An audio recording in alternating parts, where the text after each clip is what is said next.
Bonjour chers amis, dans cette séquence vidéo, nous allons montrer que Genèse 2, verset 24 ne montre nullement la monogamie. Vous savez, la plupart des chrétiens qui sont contre la polygamie s'appuient sur ce passage biblique. Genèse 2, verset 24. Pour montrer que c'est la monogamie qui est exigée. Pour montrer que le chrétien doit être monogame. Nous allons donc prouver le contraire. Que dit Genèse 2, verset 24? Ce passage biblique dit ceci. C'est pourquoi l'homme quittera son père et sa mère et s'attachera à sa femme, et ils deviendront une seule chair. Ce passage biblique est scindé en deux parties. La première partie, c'est pourquoi l'homme quittera son père et sa mère et s'attachera à sa femme. La deuxième partie, et ils deviendront une seule chair. Alors,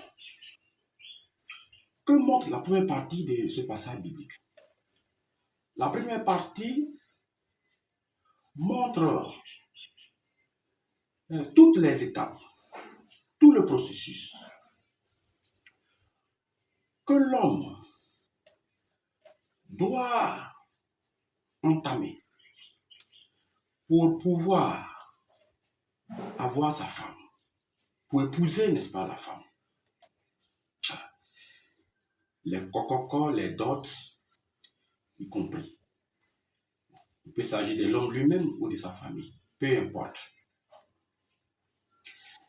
Et donc, c'est tout ce processus que, n'est-ce pas, l'homme doit suivre afin, n'est-ce pas, d'avoir la femme comme épouse.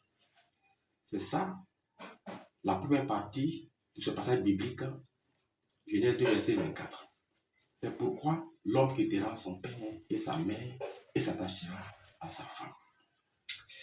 La deuxième partie, qui est « et ils deviendront une seule chair ».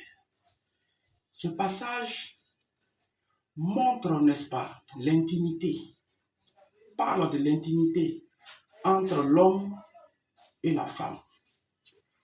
Et c'est pourquoi d'ailleurs, dans 1 Corinthiens 6, verset 16, Saint Paul met en garde l'homme qui va vers la prostituée.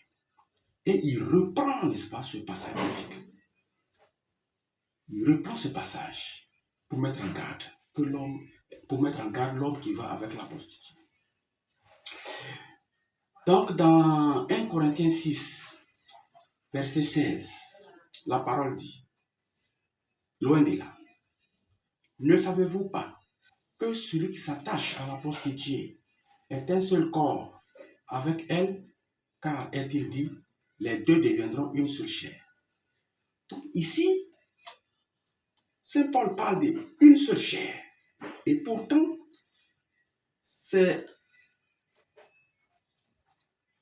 la relation intime entre une prostituée et un homme. Mais écoutez, l'homme n'est pas le seul amant de la prostituée. La prostituée, n'est-ce pas, a plusieurs amants. La prostituée, n'est-ce pas, sort avec plusieurs hommes. Et donc là, chaque fois qu'elle aura une relation sexuelle avec un homme, à ce moment précis, elle forme avec, n'est-ce pas, ce dernier, une seule chair. Donc, une seule chair ici n'est rien d'autre que la relation intime qui se passe entre l'homme et la femme. Donc, cela ne prouve nullement la monogamie. Ça peut être dans un cadre monogamique ou dans un cadre polygamique. C'est-à-dire, si on se situe dans le cadre monogamique, l'homme qui va avec sa femme, donc sa seule femme, ben, lorsqu'ils sont en intimité, ils forment une seule chair. L'homme qui a plusieurs femmes, à chaque fois que l'homme ira vers l'une de ses épouses, alors en ce moment-là, n'est-ce pas, il formera une seule chair avec cette dernière. Voilà. Donc, c'est ce qu'il faut comprendre par ce passage de Genèse 2, verset 24. Je vous remercie.